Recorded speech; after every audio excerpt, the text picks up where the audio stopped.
The Groaning Lake by the Keeper.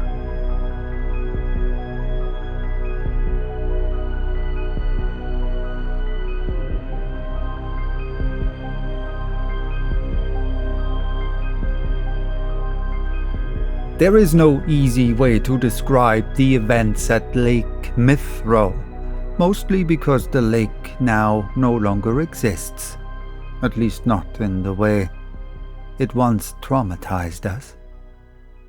Not in the way it once sounded. Yes, this lake uttered a sound. Let's start with the beginning.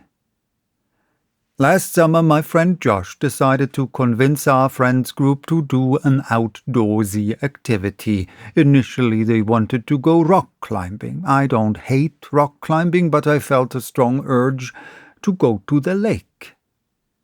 It was easy to persuade our friend group to change our mind. I don't know why I felt so strongly to reroute our plans, but in hindsight, I wish I didn't. Lake Teoh wasn't a tourist destination. It wasn't on any maps Josh had. His friend Luke had discovered it through some old hiking post. The kind of post where people upload grainy pictures of creepy events they claim to have experienced. The post revealing the lake had clear instructions. The poster wanted to share it, but also wanted to ensure it was kept clean and relatively untouched. It took us a long, lonely hike to reach it. The forest around it was heavy and damp from the humidity the lake produced. The earth we trudged through was wet and uneven. It was not muddy, but sponge-like. Every step we took sunk into the ground and gave you an awkward, bouncy feel as you pressed forward. Despite how laborious it was to travel, I was enjoying the scenery of the Massachusetts wilderness. As we reached the lake, I was expecting moonlight to be shimmering on the water. I learned quickly that Lake Teoh does not shimmer. It absorbed the splendorous moonlight around it and trapped it in its mirror-dark sheet of algae. This canopy of algae was so black, it looked like obsidian. It was also barren of noise or any signs of life. There were no ripples, no insects flying over it, no fish disturbing its depths, not even the faintest gust of wind to produce a sound from this vast body of water. There was only the eerie silence. About 30 yards from the shoreline, we started setting up our camp. Josh, Luke, and Sally, my girlfriend, were all in high spirits. We talked about the crazy hike it took for us to get there and began enjoying some drinks. But our friend Cassandra kept glancing at the lake like she was shaking off the feeling being watched. The first sound came sometime around midnight. It did not originate from the trees or any animals, but from the water itself. It was a low, long groan that rolled across the surface. It was deep and vibrated our tent poles and shook our bones. It was a sound no wave should be able to produce. It was a sound that had me wondering if something was stirring deep below.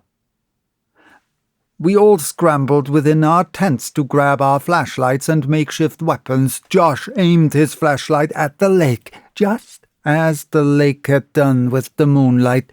The beam of his flashlight was absorbed and denied. There was no reflection. There was no revelation of what had made the noise.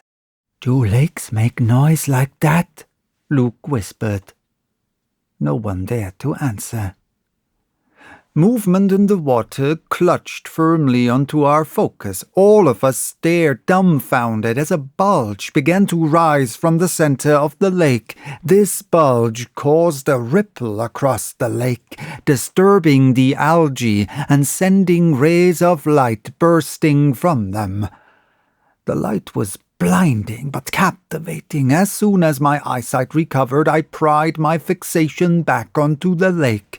More ripples were being produced and more light was escaping the darkened aquatic sheet, but the light was diminishing in luminance with every ripple. I wish I could say we did the smart thing, but we didn't. We stood there, transfixed at the lake's ominous performance. The return of silence broke the spell. We looked at each other worriedly, as if about to ask each other if we should run into the dark forest. Another ripple in the water denied that conversation. This ripple was louder and more surreal than the others. It did not ripple outward. It rippled inward. It was accompanied by a voice so unique and magnificent, I will never forget it. Below.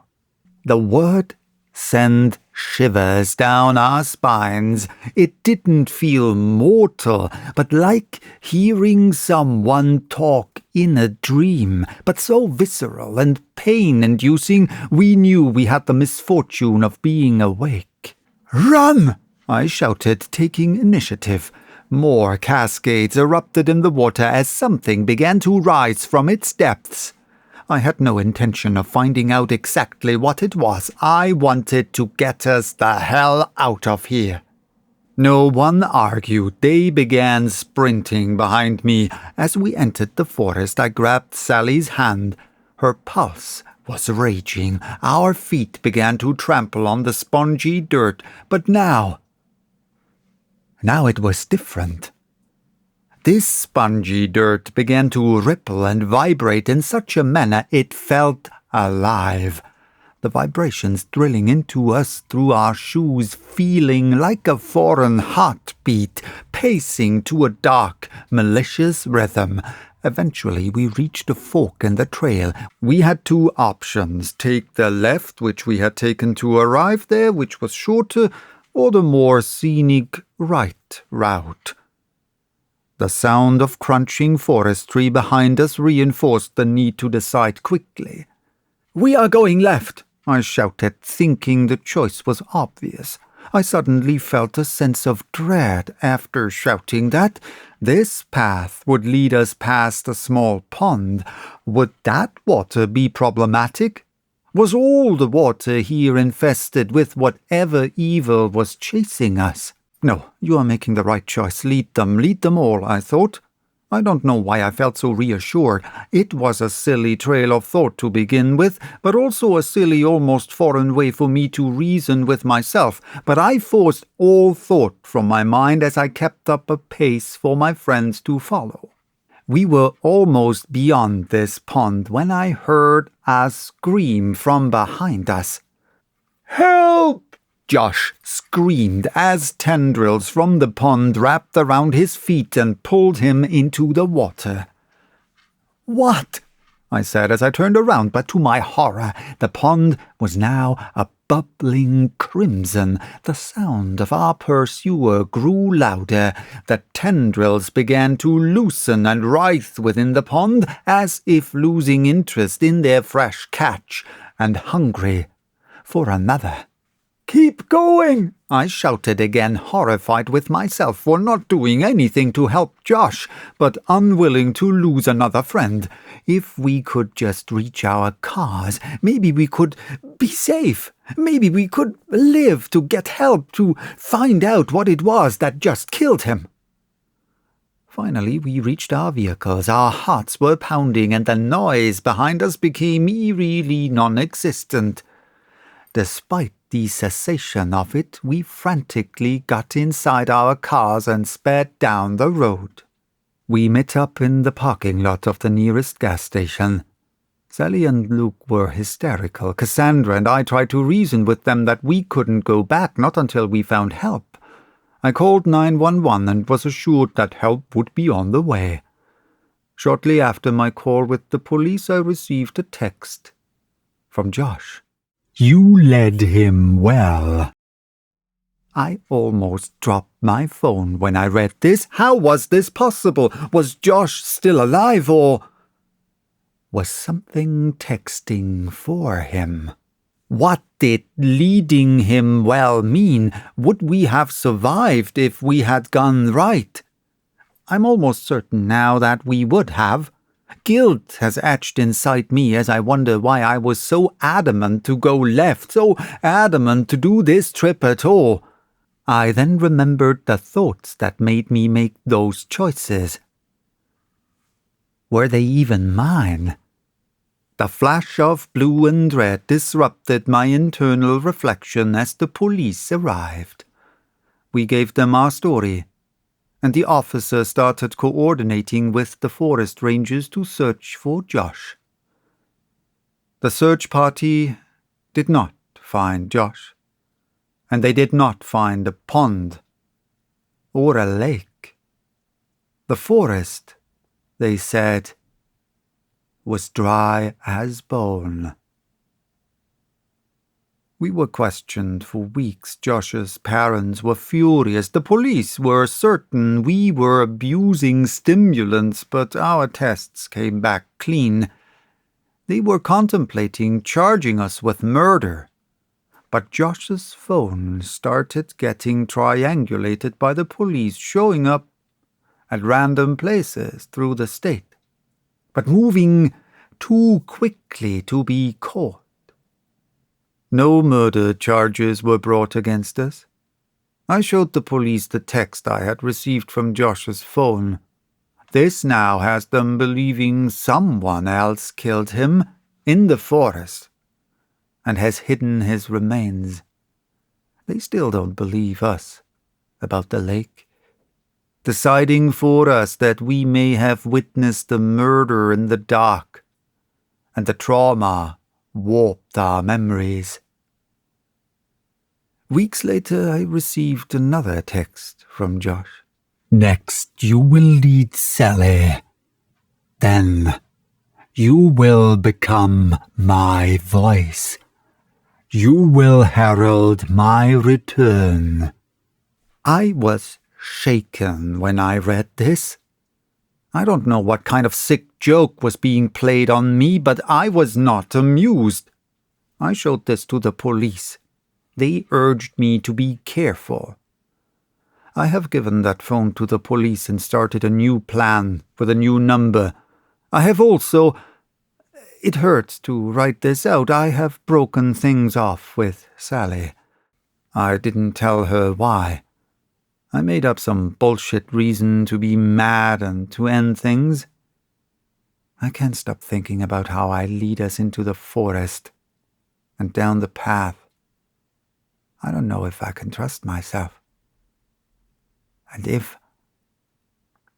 whatever the hell this thing is wants Sally, I can't risk it. I can't risk my mistakes putting her in danger. If I ever find out what is going on, I will ask her to forgive me. But for now, I think it is better I stay alone. I wish this was the end of this story, as bitter and depressing as it would be. But it isn't. After relocating and getting a new life together, I received a new text from a number I wish I could forget. "Your number may change, but my plans do not."